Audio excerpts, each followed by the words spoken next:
تو آگے اللہ تعالیٰ اس کا ذکر فرما رہے ہیں. اعوذ باللہ من الشیطان الرجیم بسم اللہ الرحمن الرحیم یا اہل الکتاب لم تحاجون فی ابراہیم وما انزلت التوراۃ والانجیل الا من بعدہ افلا تعقلون ها أنتم هؤلاء حاججتم فيما لكم به علم فلم تحاجون فيما ليس لكم به علم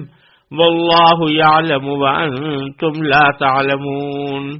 ما كان إبراهيم يهوديا ولا نصرانيا ولكن كان حنيفا مسلما وما كان من المشركين إن أولى الناس بإبراهيم للذين اتبعوه وهذا النبي والذين آمنوا والله ولي المؤمنين ودت طائفة من أهل الكتاب لو يضلونكم وما يضلون إلا أنفسهم وما يشعرون يا أهل الكتاب لم تكفرون بآيات الله وأنتم تشهدون يا أهل الكتاب لم تلبسون الحق بالباطل وتكتمون الحق وأنتم تعلمون. آیات کا ترجمہ یہ ہے: اے اہل کتاب،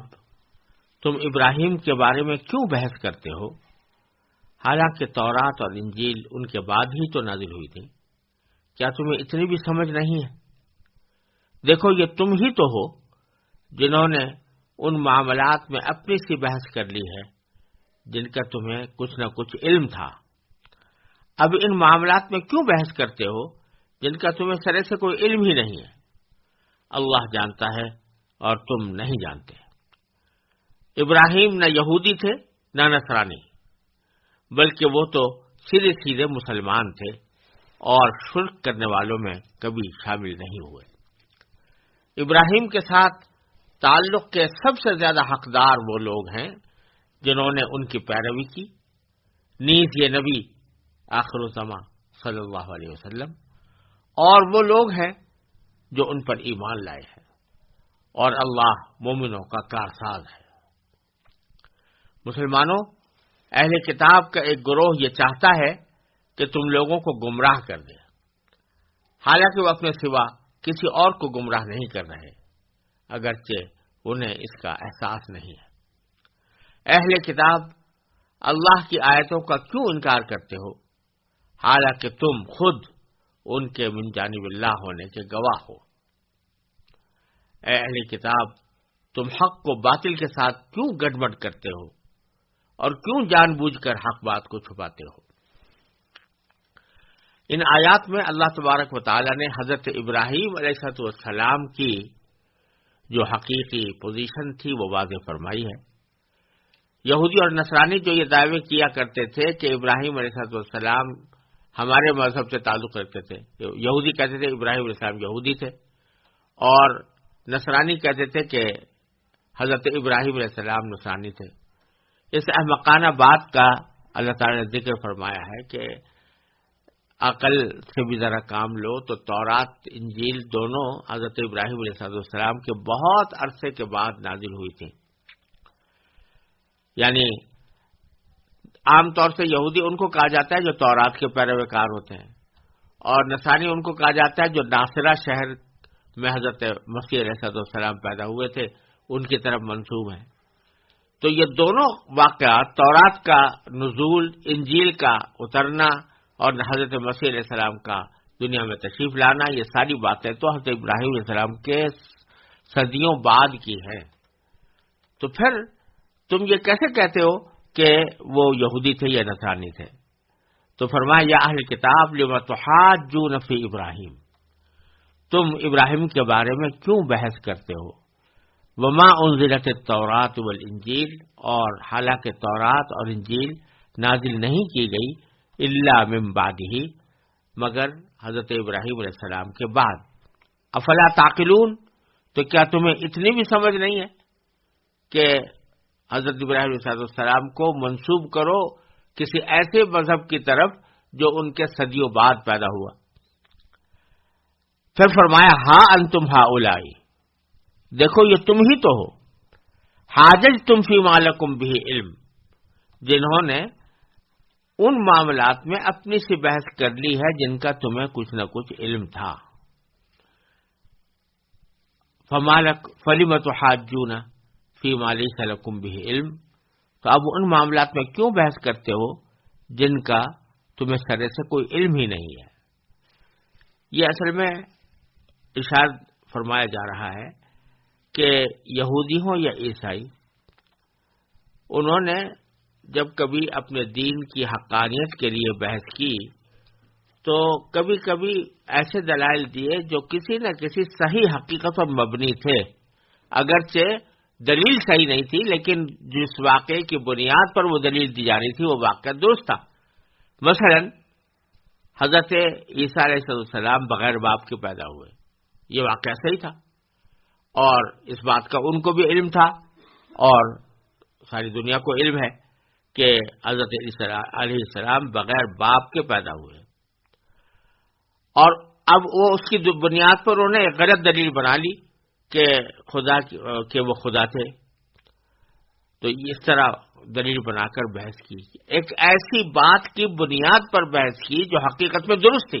یعنی عیسیٰ علیہ السلام کا بے باپ کے پیدا ہونا، اس کی بنیاد پر بحث کی، اگرچہ وہ بحث غلط تھی، اور اس میں ناکام ہوئے۔ تو اللہ تعالیٰ فرما رہے ہیں کہ جب تم کسی ایسی بحث میں ناکام ہو چکے ہو جو کسی صحیح بات پر مبنی تھی، تو اب تم کیسے کامیاب ہو سکتے ہو کسی ایسی بحث میں جس کا تمہیں علم ہی نہیں ہے، یعنی جو بالکل ہی غلط ہے، بے بنیاد ہے، جاہلانہ ہے، احمقانہ ہے۔ یعنی یہ کہنا کہ ابراہیم علیہ السلام یہودی مذہب کے پیروکار تھے یا عیسائی مذہب کے پیروکار تھے، یہ تو بدیہی طور پر غلط بات تھی، تو اس کی بنیاد پر تم کیسے کامیاب ہو سکتے ہو؟ یہ معنی ہے کہ تم ہی تو ہو جنہوں نے ان معاملات میں اپنی سی بحث کر لی ہے جن کا تمہیں کچھ نہ کچھ علم تھا، اب ان معاملات میں کیوں بحث کرتے ہو جن کا تمہیں سرے سے کوئی علم ہی نہیں ہے؟ اللہ جانتا ہے، واللہ یعلم، اللہ جانتا ہے، وانتم لا تعلمون، اور تم نہیں جانتے۔ پھر فرمایا ما کان ابراہیم یہودیا ولا نصرانیا، ابراہیم نہ تو یہودی تھے نہ نصرانی، بلکہ وہ تو فرمایا کہ کان حنیفا مسلما، وہ تو سیدھے سیدھے مسلمان تھے۔ حنیف کہتے ہیں اس کو جو سیدھے راستے پر ہو، جس میں کوئی ٹیڑھ نہ ہو، تو سیدھے سیدھے مسلمان تھے، مسلم تھے، جنہوں نے اپنے آپ کو جھکا رکھا تھا اللہ تعالیٰ کے سامنے، اور وما کان من المشرکین، اور شرک کرنے والوں میں وہ کبھی شامل نہیں ہوئے۔ پھر آگے اللہ تبارک و تعالیٰ فرماتے ہیں کہ حضرت ابراہیم علیہ السلام چونکہ تمام بنی اسرائیل کے پیغمبروں کے بھی اور بنی اسرائیل کے بھی جد امجد تھے، اور ادھر مشرکین عرب بھی حضرت اسماعیل علیہ السلام کی اولاد سے جو پیدا ہوئے تھے وہ ان کے بھی جد امجد تھے، تو حضرت ابراہیم علیہ السلام کی بزرگی پر، ان کے تقدس پر، ان کے حجت ہونے پر سب متفق تھے، مشرکین عرب بھی، یہودی بھی اور نصرانی بھی، اور ہر ایک ان کو اپنی طرف کھینچتا تھا، یعنی ہر ایک کہتا تھا کہ وہ ہمارے مذہب کے حامی تھے۔ تو اللہ تعالیٰ اس کی تردید کر کے فرماتے ہیں ان اول الناس بابراہیم، ابراہیم کے ساتھ تعلق کے سب سے زیادہ حقدار کون ہے؟ للذین اتبعوہ، وہ ہیں جنہوں نے ان کی پیروی کی۔ وہ تو ہمیشہ توحید ہی کی تعلیم دیتے رہے، بت پرستی کے خلاف لڑتے رہے، اور اس کے راستے میں انہوں نے بہت سی تکلیفیں بھی اٹھائیں، تو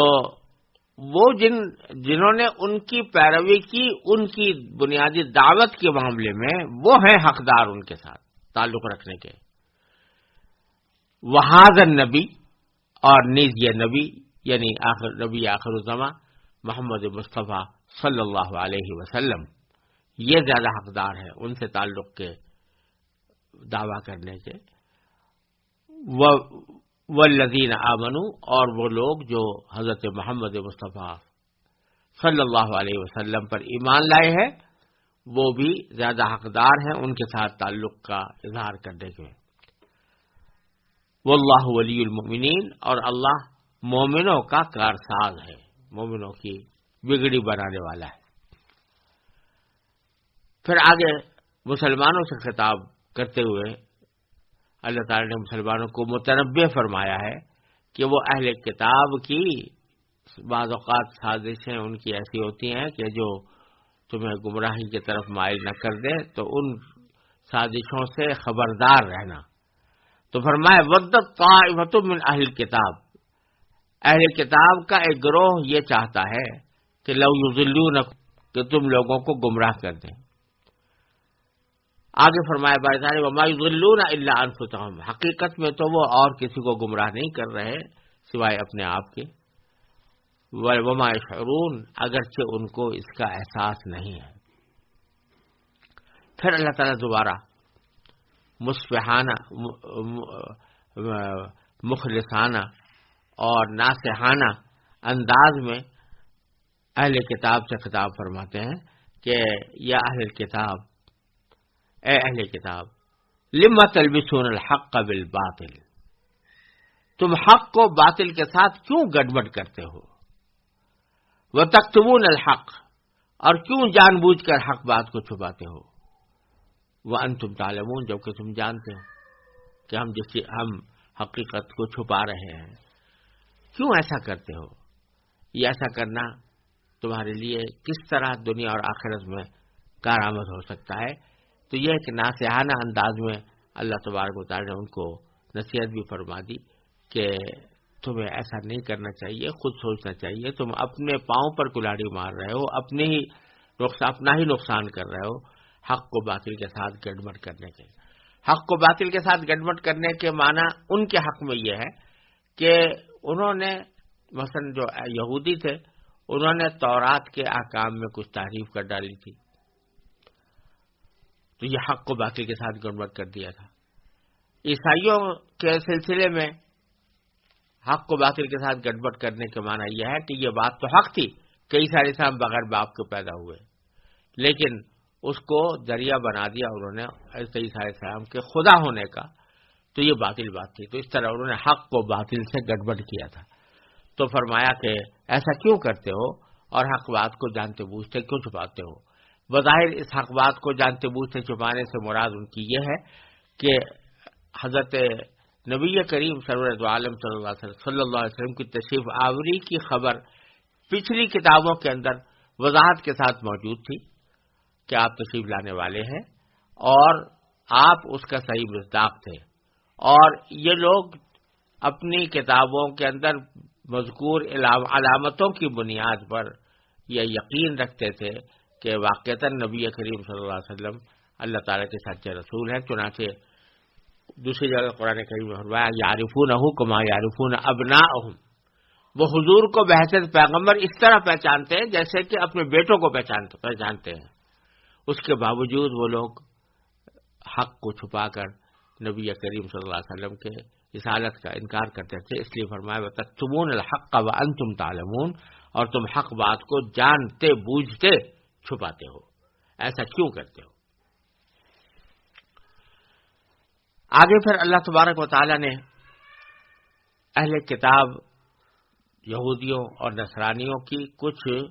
بدعنوانیوں کا ذکر کیا ہے، اور بعض ایسی سازشوں کا بھی ذکر فرمایا ہے کہ جو مسلمانوں کے خلاف کیا کرتے تھے۔ چنانچہ ارشاد ہے اعوذ باللہ من الشیطان الرجیم بسم اللہ الرحمن الرحیم وقالت طائفة من أهل الكتاب آمنوا بالذي أنزل على الذين آمنوا وجه النهار وإذا واكفروا آخره وقالت طائفة من أهل الكتاب آمنوا بالذي أنزل على الذين آمنوا وجه النهار واكفروا آخره لعلهم يرجعون ولا تؤمنوا إلا لمن تبع دينكم قل إن الهدى هدى الله أن يؤتى أحد مثل ما أوتيتم أو يحاجوكم عند ربكم قل إن الفضل بيد الله يؤتيه من يشاء والله واسع عليم يختص برحمته من يشاء والله ذو الفضل العظيم ومن أهل الكتاب من إن تأمنه بقنطار يؤده إليك ومنهم من إن تأمنه بدينار لا يؤده إليك إلا ما دمت عليه قائما ذلك بأنهم قالوا ليس علينا في الأميين سبيل ويقولون على الله الكذب وهم يعلمون بلى من أوفى بعهده واتقى فإن الله يحب المتقين إن الذين يشترون بعهد الله وأيمانهم ثمنا قليلا أولئك لا خلاق لهم في الآخرة ولا يكلمهم الله ولا ينظر إليهم يوم القيامة ولا يزكيهم ولهم عذاب أليم وإن منهم لفريقا يلوون ألسنتهم بالكتاب لتحسبوه من الكتاب وما هو من الكتاب ويقولون هو من عند الله وما هو من عند الله ويقولون على الله الكذب وهم يعلمون. یہ سورہ آل عمران کی 72ویں آیت سے لے کر 78ویں آیت تک میں نے تلاوت کی ہے، اور اس میں اللہ تبارک و تعالی نے اہل کتاب کی مختلف غلطیوں، بدعنوانیوں اور سازشوں کا ذکر فرمایا ہے. سب سے پہلے ایک سازش کا ذکر ہے جس میں اللہ تعالی فرماتے ہیں کہ اہل کتاب کے ایک گروہ نے ایک دوسرے سے کہا ہے کہ جو کلام مسلمانوں پر نازل کیا گیا ہے اس پر دن کے شروع میں تو ایمان لے آؤ اور دن کے آخری حصے میں اس سے انکار کر دینا، شاید اس طرح مسلمان بھی اپنے دین سے پھر جائیں، مگر دل سے ان لوگوں کے سوا کسی کی نہ ماننا جو تمہارے دین کے متبع ہیں. اے محمد صلی اللہ علیہ وسلم، آپ ان سے کہہ دیجئے کہ ہدایت تو وہی ہدایت ہے جو اللہ کی دی ہوئی ہو. یہ ساری باتیں تم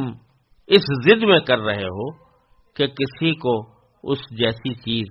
یعنی نبوت اور آسمانی کتاب کیوں مل گئی جیسی کبھی تمہیں دی گئی تھی، یا یہ مسلمان تمہارے رب کے آگے تم پر کیوں غالب آ گئے. آپ کہہ دیجئے کہ فضیلت تمام تر اللہ کے ہاتھ میں ہے، وہ جس کو چاہتا ہے دے دیتا ہے،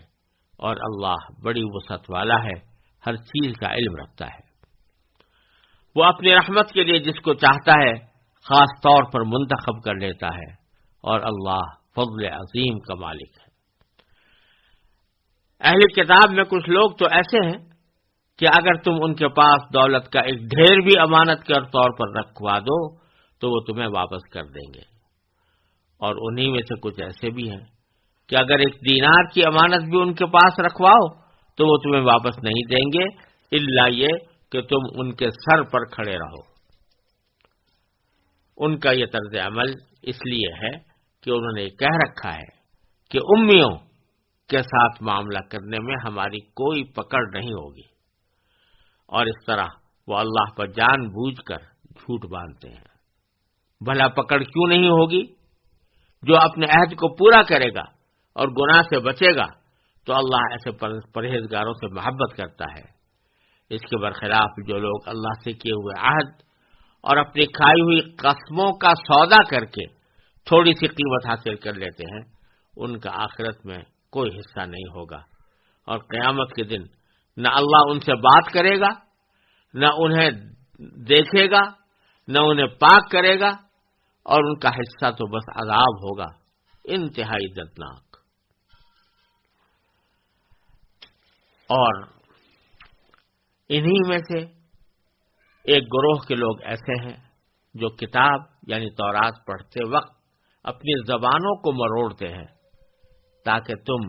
ان کی مروڑ کر بنائی ہوئی اس عبارت کو کتاب کا حصہ سمجھو، حالانکہ وہ کتاب کا حصہ نہیں ہوتی، اور وہ کہتے ہیں کہ یہ اللہ کی طرف سے ہے، حالانکہ وہ اللہ کی طرف سے نہیں ہوتی، اور اس طرح وہ اللہ پر جانتے بوجھتے جھوٹ باندھتے ہیں۔ ان آیات میں سب سے پہلی بدعنوانی یا سازش جو بیان کی گئی ہے وہ یہ ہے کہ بعض اوقات یہودی ایک دوسرے سے گفتگو کرتے ہوئے یہ تجویز پیش کرتے تھے کہ ایسا کرو کہ ہم میں سے کچھ لوگ صبح کے وقت میں ایمان کا اظہار کر دیں، حضور اقدس صلی اللہ علیہ وسلم کے اوپر ایمان لانے کا اظہار کر دیں، اسلام لانے کا اظہار کر دیں، اور دن بھر مسلمان اپنے آپ کو دکھانے کے بعد شام کے وقت میں دن کے آخر میں کہتے ہم تو بھائی ہم نے تو اسلام اختیار کر کے دیکھ لیا، ہمیں پسند نہیں آیا، یہ ہمیں صحیح نہیں لگتا، اس میں خرابیاں ہیں، لہذا ہم شام کو اس سے پھر جاتے ہیں اور اب ایمان کو چھوڑ دیتے ہیں اور واپس اپنے مذہب میں چلے جاتے ہیں۔ یہ تدبیر وہ اس لیے کرنا چاہ رہے تھے تو وہ کہتے ہیں کہ جب ہم اس طرح 8-10 آدمی یا اس سے بھی زیادہ روزانہ یہ کام کریں گے کہ صبح کو ایمان لائے اور شام کو مرتد ہو گئے اعوذ باللہ، تو اس سے یہ ایک عام فضا بنے گی اور افواہیں پھیلیں گی کہ بھئی یہ تو لوگ لوٹ کر اسلام سے لوٹ کر اپنے پرانے دین پر جا رہے ہیں، تو ایک فضا بن جائے گی، ارتداد کی فضا بن جائے گی۔ تو ہو سکتا ہے کہ اس سے جو سچے مسلمان ہیں وہ بھی لوگوں کی دیکھا دیکھی ان کے دلوں میں یہ بات پیدا ہو جائے کہ جب اتنے سارے لوگ اسلام میں داخل ہو کر مرتد ہو رہے ہیں تو ہمیں بھی ایسے کرنا چاہیے۔ تو یہ مطلب ہے کہ وقالت طائفۃ من اہل الکتاب، اہل کتاب کے ایک گروہ نے ایک دوسرے سے کہا ہے کہ آمنوا بالذی انزل علی الذین آمنوا، کہ جو کلام مسلمانوں پر نازل کیا گیا ہے اس پر ایمان لے آؤ، وجہ النہار، دن کے شروع میں، وَاکْفُرُوا آخِرَہُ، اور دن کے آخری حصے میں اسے انکار کر دینا، لعلہم یرجعون، شاید اس طرح مسلمان بھی اپنے دین سے پھر جائیں۔ مگر ساتھ ہی وہ بھی یہ بھی کہہ دیتے کہ جس وقت تم یہ اعلان کرو کہ ہم مسلمان ہو گئے ہیں، یہ ایمان لے آئے ہیں، تو وَلَا تُؤْمِنُوا إِلَّا لِمَن تَبِعَ دِينَكُمْ، حقیقت میں دل سے ان لوگوں کے سوا کسی کی نہ ماننا جو تمہارے دین کے پیروکار ہیں۔ بات ماننا تو ہمارے ہی ماننا، لیکن محض دکھاوے کے لیے ایمان کا اعلان کر دینا اور پھر شام کو اس سے پھر جانا۔ قل، آگے اللہ تعالیٰ نبی کریم صلی اللہ علیہ وسلم سے خطاب فرماتے ہیں، ان الہدی ہدی اللہ، آپ ان سے کہہ دیجئے کہ ہدایت تو وہی ہدایت ہے جو اللہ کی دی ہوئی ہو۔ یہ تم جو ترکیب بتا رہے ہو یہ نہ تمہارے لیے کارآمد ہے نہ دوسرے مسلمانوں کے لیے کارآمد ہے کہ تمہیں دیکھ دیکھ کر دوسرے لوگ بھی مرتد ہو جائیں۔ جس کو اللہ تعالی نے ہدایت دے دی تو وہ تو اللہ ہی کی دی ہوئی ہدایت پر ہے، وہ اس سے کبھی پھرے گا نہیں، نکلے گا نہیں، محض تمہاری اس سازش کی بنیاد پر وہ تمہارے اس جال میں نہیں آئے گا۔ اور یہ معنی بھی ہو سکتے ہیں کہ ہدایت تو اللہ تعالی کی ہدایت ہے، تمہیں نصیب نہیں ہوئی ہے، اسی لیے اس قسم کی باتیں کر رہے ہو۔ اور پھر آگے فرمایا کہ یہ جو کچھ کر رہے ہو مسلمانوں کے خلاف سازش ہے، جو کچھ بنا رہے ہو یہ صرف حسد کی وجہ سے اور ضد کی وجہ سے ہے۔ کہ کیا ضد ہے؟ ان یؤتی احد مثل ما اوتیتم، یہ ساری باتیں تم اس ضد میں کر رہے ہو کہ کسی کو اسی جیسی چیز کیوں مل گئی جیسی کبھی تمہیں دی گئی تھی۔ اسی جیسی چیز سے مراد ہے نبوت اور آسمانی کتاب، یعنی وہ بنی اسرائیل میں چلی آ رہی تھی، حضرت یعقوب علیہ السلام کی اولاد میں چلی آ رہی تھی، کتابیں بھی انہی کے اوپر نازل ہوئی تھی، تورات، زبور، انجیل حضرت یعقوب علیہ السلام کی اولاد یعنی بنی اسرائیل پر ہی نازل ہوئی تھی، اور بھی دوسری کتابیں، اور ساتھ ساتھ یہ کہ ان نبوت بھی ابھی تک بنی اسرائیل میں چلی آ رہی تھی. تو اس جیسی چیز کسی دوسرے کو کیوں مل گئی؟ یعنی بنو اسماعیل کو کیوں مل گئی؟ اسماعیل علیہ السلام کی اولاد میں محمد رسول اللہ صلی اللہ علیہ وسلم کو نبوت کیوں مل گئی؟ یہ ضد اور یہ حسد ہے تمہیں کہ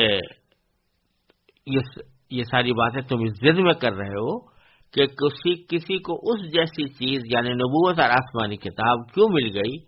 جیسی کبھی تمہیں دی گئی تھی. مسلما آمنتم، مسلما اوتی تم. یا دوسری ضد یہ ہے کہ او یحاجوکم عند ربکم، کہ یہ لوگ یعنی مسلمان تمہارے رب کے آگے تم پر غالب کیوں آ گئے؟ یعنی ان کی بات پھیل رہی ہے، ان کے پیغام کو قبول کیا جا رہا ہے، ان کے تعداد میں اضافہ ہو رہا ہے، اور بنی اسرائیل مغلوب ہو رہے ہیں. تو اس ضد اور حسد کی وجہ سے تم نے انکار کی یہ روش اختیار کر دی ہے، اور تو یہ سازشوں کے تانے بانے بن رہے ہو. پھر دوبارہ اللہ تعالیٰ فرماتے ہیں قل، آپ ان سے کہہ دیں ان الفضل بید اللہ، کہ فضیلت تمام تر اللہ کے ہاتھ میں ہے. وہ یؤتیہ من یشاء، وہ جس کو چاہتا ہے دے دیتا ہے. یہاں فضیلت سے ویسے تو عام الفاظ ہے، ہر قسم کی فضیلت اللہ کے قبضے میں ہے، وہ جس کو چاہتا ہے دیتا ہے. کسی کو علم دیا، کسی کو دولت دی، کسی کو شہرت دی، سب اللہ تعالیٰ کی عطا ہے. لیکن یہاں خاص طور پر اشارہ ہے نبوت اور رسالت کی طرف اور وحی کی طرف. یہ نبوت اور رسالت اللہ تعالیٰ کا ایک فضل ہے، ایک وحی جو ہے وہ اللہ تعالیٰ کا ایک کرم ہے جو اپنے بندوں پر نازل ہوتا ہے. تو وہ فضیلت اللہ تعالیٰ ہی کے ہاتھ میں ہے، وہ جس کو چاہتا دے دیتا ہے. اللہ تعالیٰ ہی منتخب فرماتا ہے کہ میں کس کو اپنا نبی بنانے کے لیے منتخب کروں، کس کے ذریعے اپنا پیغام دونوں تک پہنچاؤں. یہ اسی کا استحقاق ہے، وہی یہ فیصلہ کرتا ہے، وہ جس کو چاہتا ہے یہ دے دیتا ہے. واللہ واسع علیم، اور اللہ بڑی وسعت والا ہے، ہر چیز کا علم رکھتا ہے. یعنی کیونکہ اللہ تعالیٰ کی رحمت بھی وسیع ہے اور علم بھی غیر متناہی ہے، اس لیے اللہ تبارک و تعالی اپنے علم سے منتخب فرماتے ہیں کہ کون شخص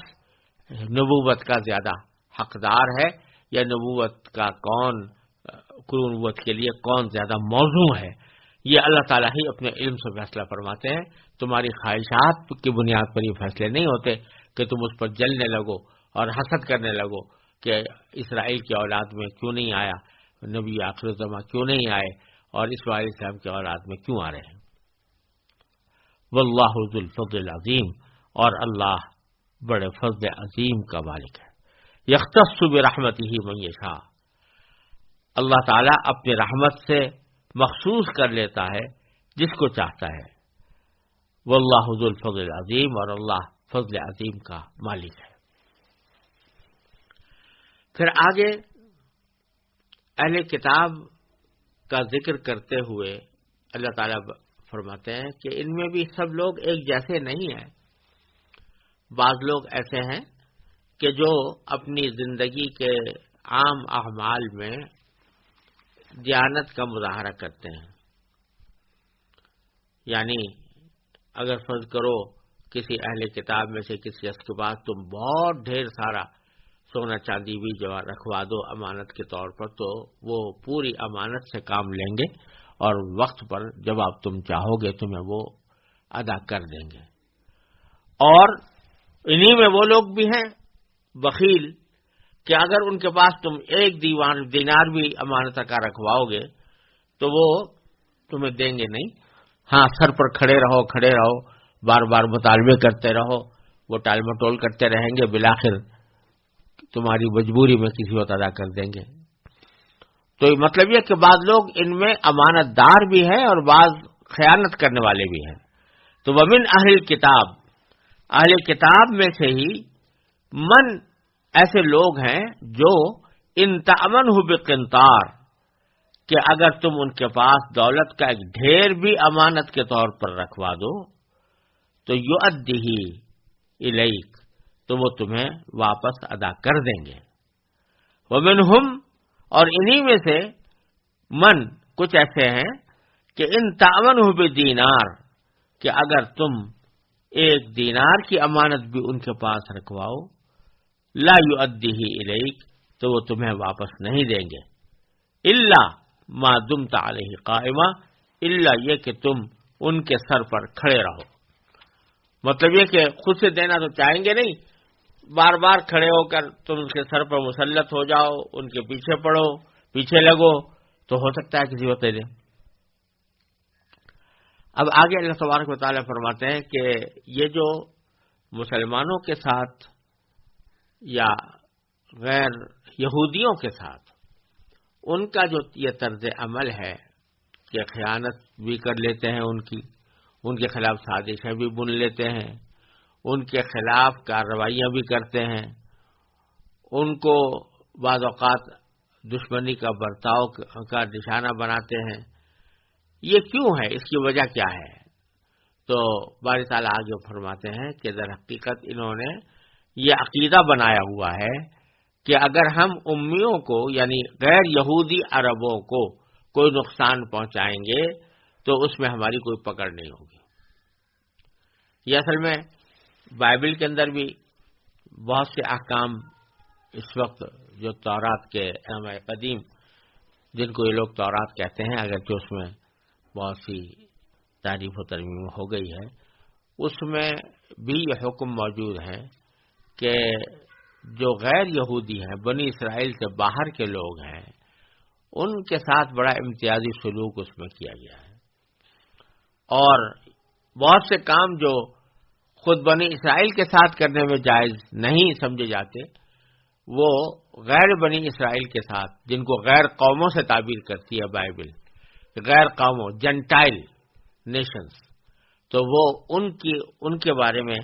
یہ کہا جاتا ہے کہ ان کے ساتھ معاملہ کرنا بہت سی باتیں جو اپنے لوگوں کے ساتھ جائز نہیں ہے ان کے ساتھ جائز ہے. مثلا سود کے معاملے کے بارے میں کہا گیا ہے کہ یہ یہودیوں سے تو سود لینا دینا آپس میں درست نہیں ہے، لیکن غیر قوموں سے لے سکتے ہو سود. تو یہ جو انہوں نے باتیں کر رکھی ہیں تو یہ کہہ رہے ہیں کہ ہمیں اللہ تعالیٰ نے یہ کہہ دیا ہے کہ تم یہودیوں کے علاوہ جتنی قومیں ہیں، ان سے خاص طور سے عرب کے لوگ، تو ان کو اگر کوئی تکلیف پہنچاؤ گے یا ان کے مال میں کوئی خیانت کرو گے تو تمہاری کوئی پکڑ نہیں ہوگی. یہ کہہ رکھا انہوں نے. تو جب عقیدہ یہ بیٹھ گیا،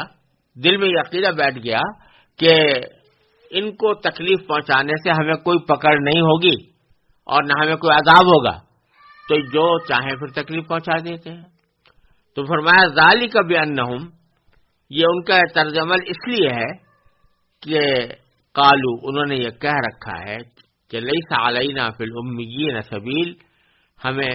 امیوں کے ساتھ معاملہ کرنے میں ہماری کوئی پکڑ نہیں ہوگی. امیوں سے مراد وہی غیر یہودی عرب ہیں، اور جیسا کہ پہلے بھی عرض کیا جا چکا ہے، کیونکہ وہ لکھتے پڑھتے نہیں تھے اور نہ ان پر کوئی کتاب نازل ہوئی تھی، اس واسطے قرآن کریم نے جگہ جگہ ان کا امیین کے لفظ سے تذکرہ فرمایا ہے. تو فرمایا کہ یہ انہوں نے عقیدہ رکھا ہوا ہے کہ ان کے ساتھ اگر کوئی زیادتی کریں گے تو ان کے اوپر کوئی گناہ نہیں ہوگا، کوئی پکڑ اللہ تعالیٰ کی طرف سے نہیں ہوگی. باری تعالیٰ فرماتا ہے یقولون علی اللہ الکذب وہم یعلمون، یہ لوگ اللہ پر جھوٹی باتیں باندھتے ہیں حالانکہ ان کو صحیح بات کا علم ہوتا ہے. آگے یہ کہنا کہ ہم اللہ تعالیٰ کے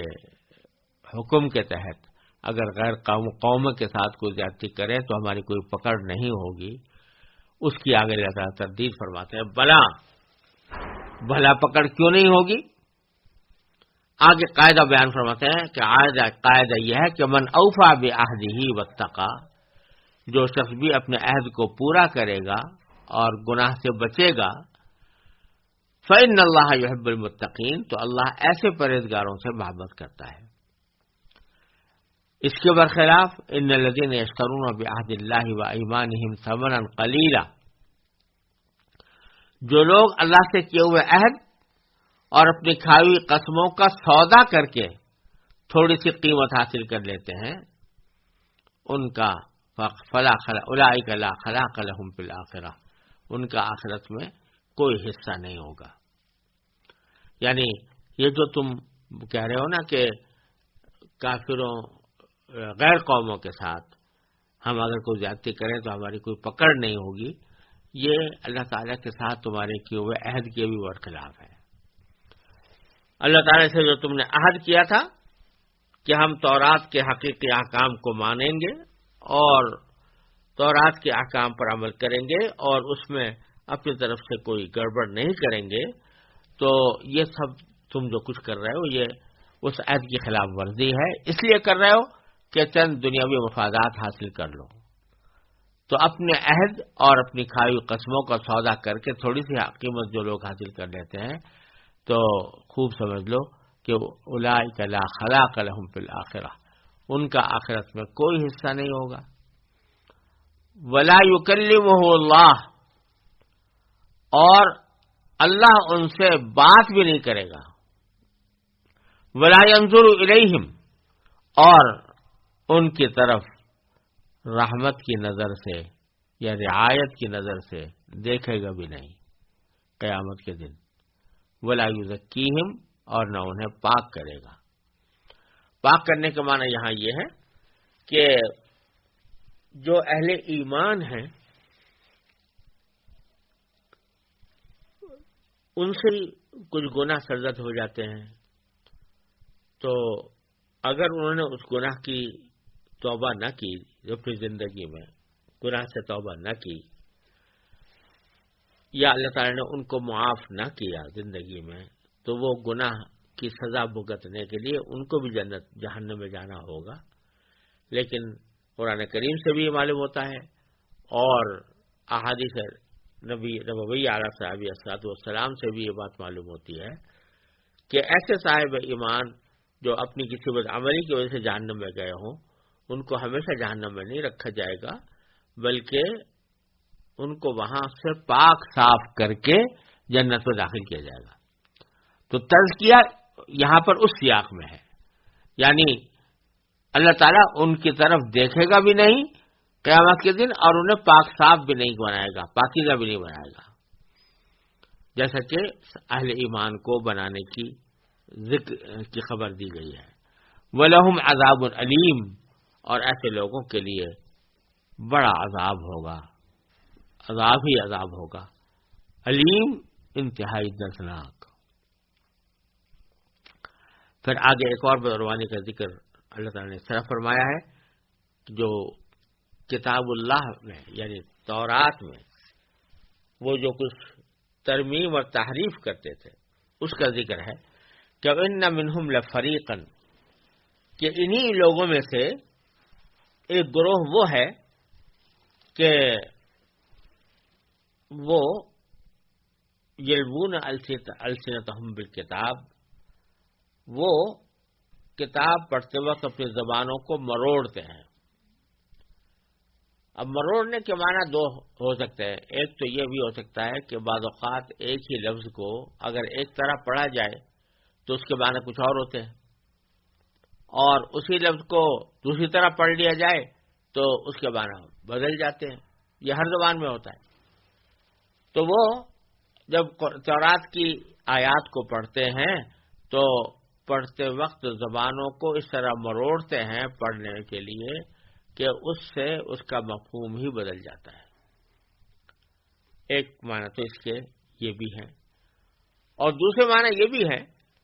کہ زبانوں کو مروڑنا یہ ایک محاورہ بھی ہے، یعنی اپنی طرف سے وہ غلط سلط باتوں کو تورات کی طرف منسوب کر دیتے ہیں۔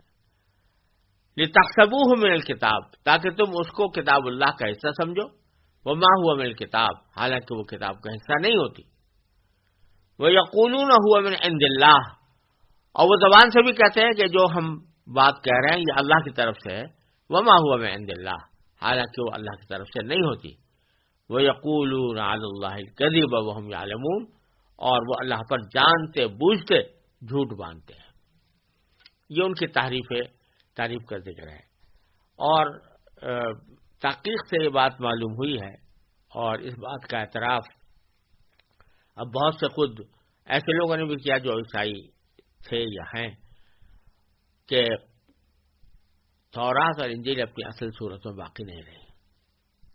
اس میں بہت سے الحاقات بھی کیے گئے ہیں، اضافے بھی کیے گئے ہیں، بہت سی عبارتیں حذف بھی کی گئی ہیں، بہت سی جگہ الفاظ کو تبدیل بھی کیا گیا ہے. تو یہ بات اب تقریباً علم نشرہ ہو چکی ہے کہ انہوں نے تحریف کی ہے، اور یہ تحریف صرف معنی میں نہیں لفظی بھی ہے. یعنی بعض لوگ یہ کہتے ہیں کہ انہوں نے تعریف تو کی تھی مگر تعریف معنوی کی تھی. تعریف معنوی کے معنی یہ کہ الفاظ تو انہوں نے نہیں بدلے تو اللہ کے کلام کے، لیکن اس کی تفسیر اس طرح کی، اس کی تعبیر ایسی کی کہ جو اصل مراد کے خلاف تھی. اس کو تعریف معنوی کہتے ہیں. تو بعض حضرات کہتے ہیں کہ صرف تعریف معنوی کی انہوں نے، تعریف لفظی نہیں کی. لیکن حقیقت یہ ہے کہ تعریف لفظی بھی کی ہے. اور اس موضوع پر حضرت مولانا رحمت اللہ صاحب کیرانوی رحمۃ اللہ علیہ کی متعدد کتابیں ہیں، جن میں سے ایک کتاب اظہار الحق بڑی معرکۃ العارہ کتاب ہے، اور اس میں انہوں نے تحریف کا بالکل واضح ثبوت فراہم کیا ہے. اور اس کی شرح و تحقیق بندے کے قلم سے بائبل سے قرآن تک کے نام سے شائع ہو گئی ہے، اور اب اس کا دوسرا ایڈیشن میں اضافات کے ساتھ شائع ہو رہا ہے. اس میں یہ تفصیل موجود ہے کہ یہود و نصارہ نے کس طرح کی تعریفات اپنی کتابوں میں کی ہیں. اعوذ باللہ من الشیطان الرجیم، بسم اللہ الرحمن الرحیم.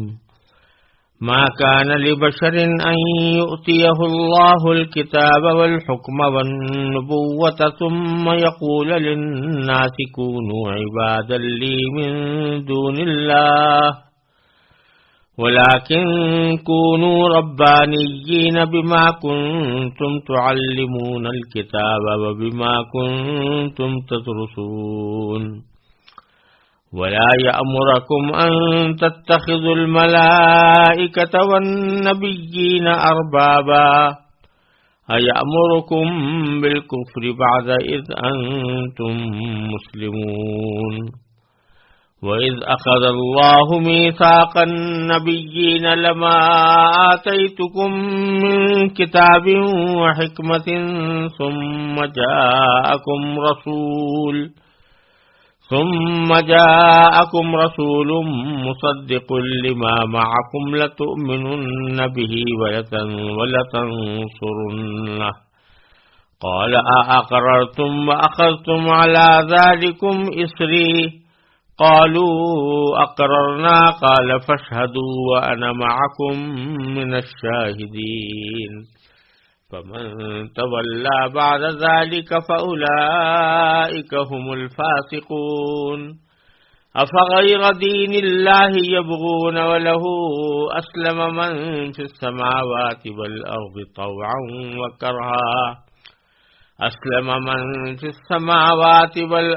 طوعا وكرها وإليه يرجعون قل آمنا بالله وما أنزل علينا وما أنزل على إبراهيم وإسماعيل وإسحاق ويعقوب والأسباط وما أوتي موسى وعيسى والنبيون من ربهم لا نفرق بين أحد منهم ونحن له مسلمون ومن يبتغ غير الإسلام دينا فلن يقبل منه وهو في الآخرة من الخاسرين. ان آیات کا پس منظر یہ ہے کہ عیسائیوں کے اس وفد نے جو نجران سے نبی کریم صلی اللہ علیہ وسلم کی خدمت میں حاضر ہوا تھا، اور جس نے اپنے مذہب کی سچائی کے سلسلے میں حضور اقدس صلی اللہ علیہ وسلم سے گفتگو کی تھی، اسی نے ایک مرحلے پر یہ کہا تھا کہ اے محمد صلی اللہ علیہ وسلم، کیا تم یہ چاہتے ہو کہ ہم تمہاری اسی طرح پرستش کرنے لگے جیسے نصارہ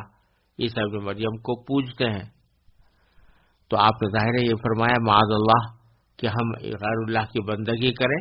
یا دوسروں کو اس کی دعوت دیں، حق تعالیٰ نے ہم کو اس کام کے لیے نہیں بھیجا۔ تو وہ حضور اقدس صلی اللہ علیہ وسلم کا یہ جواب کہ اس جواب کی تائید میں یہ آیات کریمہ آئی ہے اور ان کا اسی سلسلے کلام سے تعلق ہے جو پہلے سے چلا آ رہا ہے۔ ان میں چونکہ کوئی اس کا ترجمہ بالکل واضح ہے اور اس میں کسی مزید تشریح کی حاجت نہیں ہے، اس لیے یہاں میں ان آیات کے ترجمے پر اکتفا کرتا ہوں۔ فرمایا ما کان لبشر ان یؤتیہ اللہ الکتاب والحکم والنبوۃ، یہ کسی بشر کا کام نہیں کہ اللہ تو اسے کتاب اور حکمت اور نبوت عطا کرے اور وہ اس کے باوجود لوگوں سے کہے کہ اللہ کو چھوڑ کر میرے بندے بن جاؤ۔ اس کے بجائے وہ تو یہی کہے گا کہ اللہ والے بن جاؤ، کیونکہ تم جو کتاب پڑھاتے رہے ہو اور جو کچھ پڑھتے رہے ہو اس کا یہی نتیجہ ہونا چاہیے۔ اور نہ وہ تمہیں یہ حکم دے سکتا ہے کہ فرشتوں اور پیغمبروں کو خدا قرار دے دو۔ جب تم مسلمان ہو چکے تو کیا اس کے بعد وہ تمہیں کفر اختیار کرنے کا حکم دے گا؟ اور ان کو وہ وقت یاد دلاؤ جب اللہ نے پیغمبروں سے عہد لیا تھا کہ اگر میں تم کو کتاب و حکمت عطا کروں پھر تمہارے پاس کوئی رسول آئے کتاب کی طرف جو تمہارے پاس ہے تو تم اس پر ضرور ایمان لاؤ گے اور ضرور اس کی مدد کرو گے۔ اللہ نے ان پیغمبروں سے کہا تھا کہ کیا تم اس بات کا اقرار کرتے ہو اور میری طرف سے دی ہوئی ذمہ داری اٹھاتے ہو؟ انہوں نے کہا تھا ہم اقرار کرتے ہیں۔ اللہ نے کہا تو پھر ایک دوسرے کے اقرار کے گواہ بن جاؤ اور میں بھی تمہارے ساتھ گواہی میں شامل ہوں۔ اس کے بعد بھی جو لوگ ہدایت سے منہ موڑیں گے تو ایسے لوگ نافرمان ہوں گے۔ اب کیا یہ لوگ اللہ کے دین کے علاوہ کسی اور دین کی تلاش میں ہیں؟ حالانکہ آسمانوں اور زمین میں جتنی مخلوقات ہیں ان سب نے اللہ ہی کے آگے گردن جھکا رکھی ہے، کچھ نے خوشی سے اور کچھ نے ناچار ہو کر، اور اسی کی طرف وہ سب لوٹ کر جائیں گے۔ کہہ دو کہ ہم ایمان لائے اللہ پر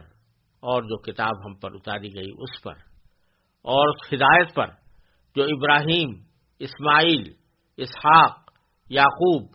اور ان کی اولاد پر اتاری گئی، اور ان باتوں پر جو موسیٰ، عیسیٰ اور دوسرے پیغمبروں کو عطا کی گئی۔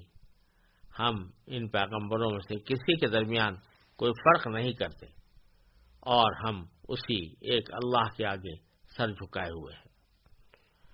جو کوئی شخص اسلام کے سوا کوئی اور دین اختیار کرنا چاہے گا تو اس سے وہ دین قبول نہیں کیا جائے گا اور آخرت میں وہ ان لوگوں میں شامل ہوگا جو سخت نقصان اٹھانے والے ہیں۔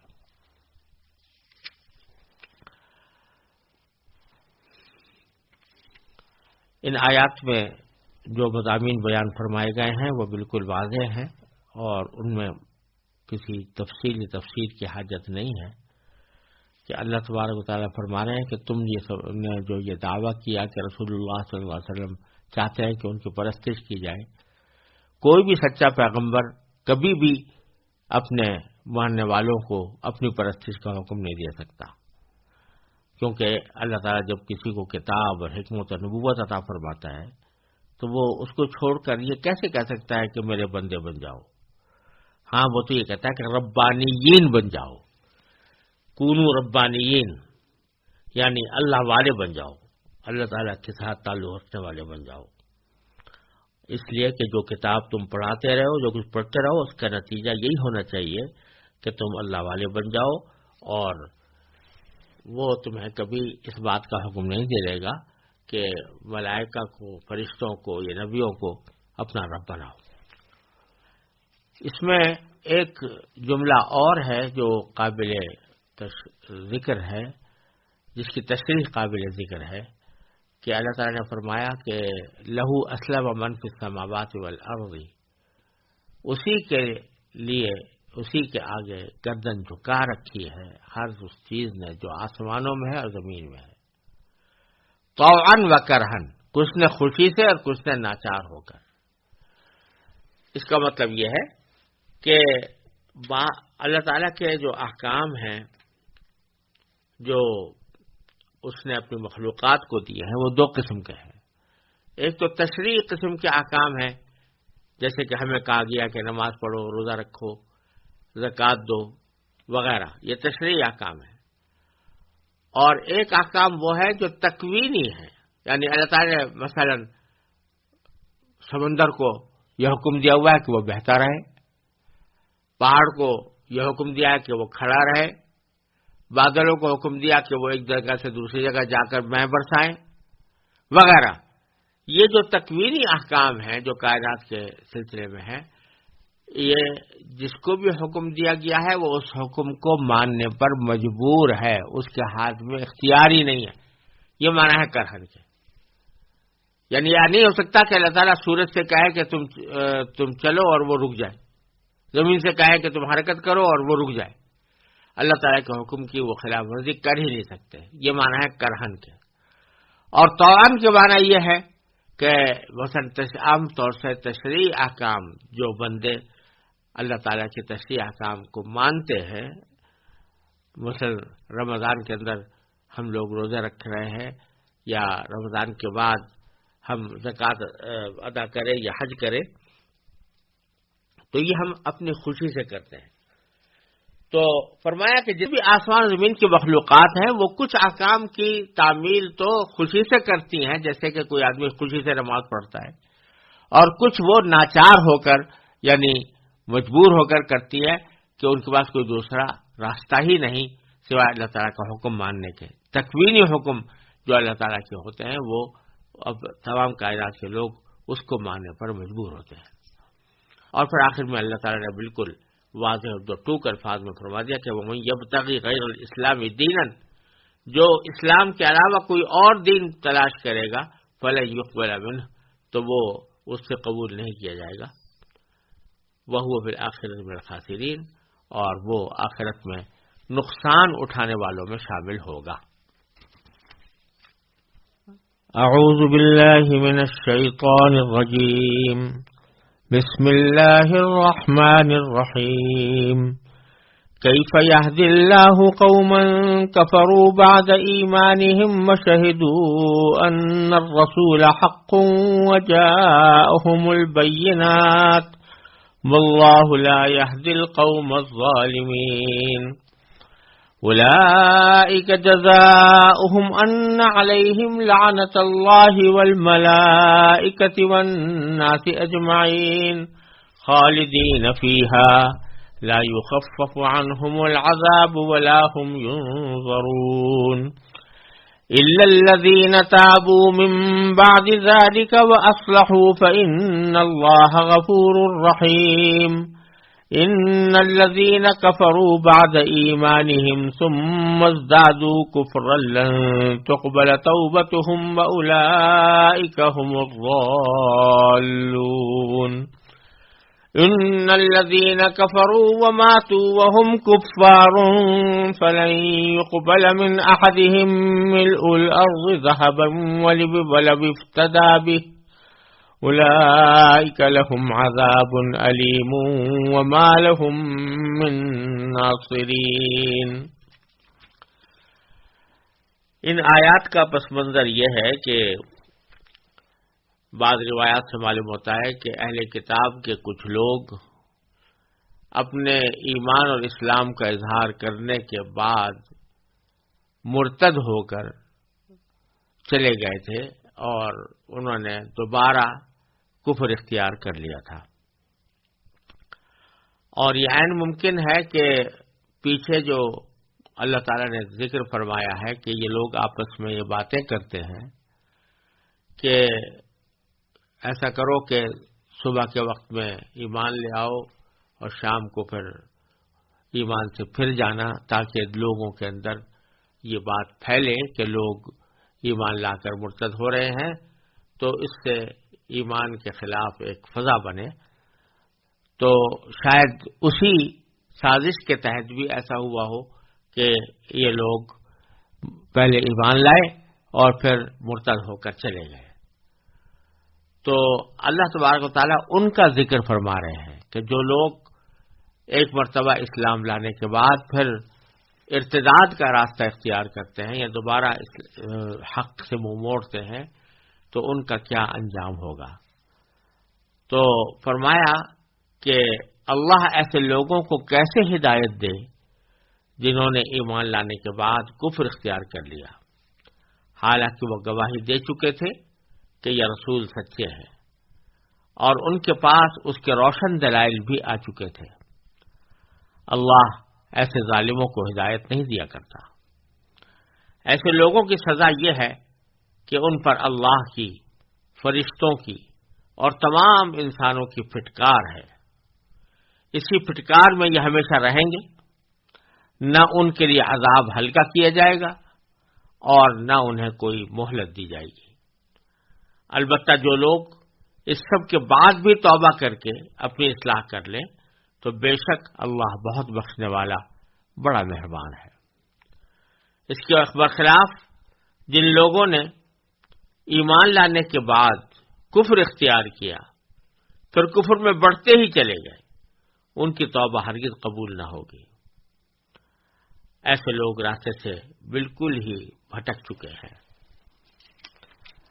جن لوگوں نے کفر اپنایا اور کافر ہونے کی حالت ہی میں مرے، ان میں سے کسی سے پوری زمین بھر کر بھی سونا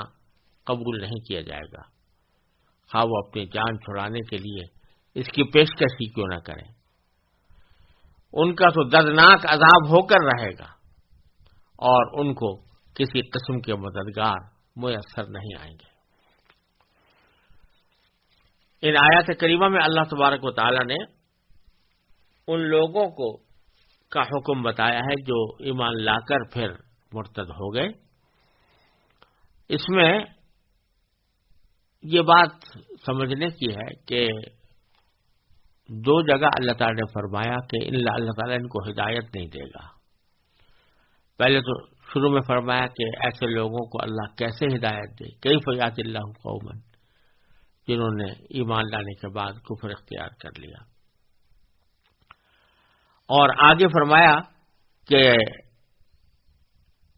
واللہ لا یہدی القوم الظالمین، اور اللہ ظالم لوگوں کو ہدایت نہیں دیتا۔ یہاں یہ بات سمجھنے کی ہے جو پہلے بھی سورہ فاتحہ کی تفسیر میں گزر چکی ہے کہ ہدایت کے دو مطلب ہوتے ہیں۔ ایک ہدایت کا مطلب تو ہوتا ہے راستہ دکھا دینا کہ صحیح راستہ یہ ہے، بتلا دینا کہ صحیح طرز عمل یہ ہے۔ یہ تو اس قسم کی ہدایت تو اللہ تعالیٰ ہر ایک کو دیتا ہے، چاہے وہ کافر ہو، چاہے مرتد ہو، چاہے غیر مسلم ہو، فاسق ہو، فاجر ہو، راستہ سب کو بتا رکھا ہے اللہ تعالیٰ نے کہ یہ راستہ صحیح ہے اور یہ راستہ غلط ہے۔ لیکن ایک ہدایت کے معنی یہ ہے کہ اللہ تعالیٰ ہاتھ پکڑ کر دل تک پہنچا دے، اور یہ اس وقت ہوتا ہے جب کوئی بندہ چاہتا ہے کہ ہدایت ملے اور چاہنے کے ساتھ اس کے مطابق کچھ ہاتھ پاؤں چلاتا بھی ہے، قدم بڑھاتا بھی ہے، اور اسی کو اللہ تعالیٰ نے فرمایا والذین جاہدوا فینا لنہدینہم سبلنا، جو لوگ ہمارے راستے میں کوشش کرتے ہیں تو ہم ضرور بے ضرور ان کو اپنے راستے پر پہنچا دیں گے۔ تو یہاں پر دوسری ہدایت مراد ہے۔ لیکن جو شخص کوشش ہی نہ کرے یا کوشش غلط سمجھ میں کرے تو اس کو دوسری قسم کی ہدایت نہیں ملتی۔ پہلی قسم کی ہدایت تو ملی ہوئی ہے، سب کو ملی ہوئی ہے کہ اللہ تعالیٰ نے بتا رکھا ہے کہ یہ راستہ صحیح ہے یا غلط ہے، لیکن دوسری قسم کی ہدایت اسی کو ملتی ہے جو وہ ہدایت حاصل کرنا چاہے. تو اس لیے فرمایا کہ جو لوگ کفر کر گئے ایمان لانے کے بعد تو ان کو اللہ کیسے ہدایت دے؟ زبردستی تو ان کو مسلمان بنانے سے رہا. اللہ تعالیٰ زبردستی کر کے کسی کو مسلمان نہیں بناتے. وہ ارادہ کرتے تو بے شک ہدایت دے دیتے اللہ تعالیٰ. اور یہی معنی آگے اس جملے میں بھی ہے کہ واللہ لا یہدی القوم الظالمین، اللہ تعالیٰ ظالم لوگوں کو ہدایت نہیں دیتا. یعنی پہلے معنی کی ہدایت تو دے رکھی ہے کہ بھئی دیکھو یہ ظلم ہے نہیں کرنا، لیکن دوسرے معنی کی ہدایت کہ ان کو ظلم سے زبردستی پکڑ کے نکال دے، یہ اس وقت تک نہیں ہوتا جب تک کہ بندہ ارادہ نہ کرے کہ میں اس گناہ سے اس ظلم سے باز آتا ہوں، پھر اللہ تعالیٰ اس کو نکالتا ہے. ایک بات تو یہ اس میں قابل ذکر ہے. دوسری بات یہ ذکر فرمائی ہے کہ مرتدین کے بارے میں جو لوگ کفر اختیار کر کے یعنی اسلام لانے کے بعد کفر اختیار کر کے مرتد ہو گئے، ان کی اللہ نے بتایا کہ ان کے اوپر اللہ کی بھی لعنت، ملائکہ کی لعنت اور سارے انسانوں کی لعنت، یعنی ان سارے انسانوں کی جو اللہ تعالیٰ کو ماننے والے ہیں اور اللہ تبارک و تعالیٰ کی فرما بردار ہیں. تو اور پھر ساتھ میں یہ بھی فرمایا کہ البتہ الا الذین تابوا من بعد ذلک واصلحوا، یہاں استثناء کر دیا اللہ تعالیٰ نے کہ ان میں سے بھی اگر بعد میں بھی توبہ کر لیں گے اور اپنے حالات کی اصلاح کر لیں گے تو پھر بھی ہم ان کی توبہ قبول کر لیں گے اور ان کو معاف کر دیں گے، ان کے اوپر مزید عذاب نہیں ہوگا. فإن اللہ غفور رحیم. لیکن اسی کے اگلے جملے میں اللہ تعالیٰ نے فرمایا ان الذین کفروا بعد ایمانہم ثم ازدادوا کفرا، یعنی جن لوگوں نے ایمان لانے کے بعد کفر اختیار کیا ثم ازدادوا کفرا، پھر کفر میں بڑھتے ہی چلے گئے. کفر میں بڑھتے ہی چلے گئے کہ معنی یہ کہ بس پھر ایمان کی طرف لوٹے نہیں، ارتداد سے توبہ نہیں کی، تو ان کے بارے میں فرمایا ان کی توبہ ہرگز قبول نہیں ہوگی. لن تقبل توبتهم واولئک هم الضالون، اور ایسے لوگ راستے سے بالکل ہی بھٹک چکے ہیں. تو یہاں توبہ سے مراد یہ نہیں ہے کہ اگر وہ ارتداد سے توبہ کریں، کفر سے توبہ کریں اور دوبارہ اسلام اختیار کر لیں تو وہ توبہ قبول نہیں ہوگی، یہ مراد نہیں ہے. کیونکہ پچھلی آیت میں اللہ تعالیٰ نے صاف صاف فرما دیا کہ اگر یہ لوگ مرتد ہونے والے لوگ بھی توبہ کر کے اپنی اصلاح کر لیں تو اللہ تعالیٰ بخشنے والا ہے اور مہربان ہے، وہ ان کی توبہ قبول کر لے گا. لہذا یہاں جو فرمایا جا رہا ہے کہ ان کی توبہ ہرگز قبول نہیں ہوگی، اس کا مطلب یہ نہیں ہے کہ ارتداد سے ان کی توبہ قبول نہیں ہوگی، بلکہ مطلب یہ کہ وہ اگر اس ارتداد سے توبہ کیے بغیر کچھ گناہوں سے توبہ کریں، مرتد ہونے کی حالت میں ان سے کچھ گناہ سرزد ہوئے، کسی نے مثلا شراب پی لی، کسی نے زنا کر لیا، کسی نے چوری کر لی، اس کی توبہ اگر اللہ سے مانگنا چاہیں گے تو وہ ہرگز قبول نہیں ہوگی، کیونکہ جب تک ایمان نہ ہو اس وقت تک ان گناہوں سے توبہ قبول نہیں ہوتی. تو ایک معنی تو یہ ہو سکتے ہیں. دوسرے معنی یہ بھی ہو سکتے ہیں کہ جب وہ کفر میں بڑھتے ہی چلے جا رہے ہیں اور حقیقت میں توبہ نہیں کر رہے تو مطلب ہے کہ دنیا میں انہوں نے توبہ نہیں کی لیکن آخرت میں توبہ کرنا چاہتے ہیں، یا مرتے وقت جب کہ سکرات موت ظاہر ہو گئے، نزع کی حالت طاری ہو گئی، تو اس وقت توبہ کا دروازہ بند ہو جاتا ہے. اس وقت میں اگر وہ توبہ کرنا چاہیں گے تو ہرگز قبول نہیں ہوگی. اور پھر اللہ تبارک و تعالی نے یہ فرما دیا کہ یہ جو عذاب کفر کے اوپر اللہ تعالی نے رکھا ہے یہ کسی طرح فدیہ وغیرہ دے کر ٹلنے والا نہیں ہے. ان الذین کفروا وماتوا وهم کفار، جن لوگوں نے کفر اپنایا اور کافر ہونے کی حالت ہی میں مرے، فلن يقبل من احدهم ملء الارض ذهبا، تو ان میں سے کسی سے پوری زمین بھر کر سونا بھی قبول نہیں کیا جائے گا. ولو افتدی بھی، خواہ وہ اپنی جان چھڑانے کے لیے اس کے پیش کیوں نہ کرے، یعنی پیشکش کر بھی دی کہ میں ساری زمین کے برابر سونا دوں گا، مجھے میری جان چھوڑ دیں اب مجھے اس عذاب سے نجات دے دیں، تو اس کا یہ پیشکش قبول نہیں کی جائے گی. اولئک لہم عذاب علیم، ان کو دردناک عذاب ہو کر رہے گا، وما لہم من ناصرین، اور ان کو کسی قسم کے مددگار میسر نہیں آئیں گے۔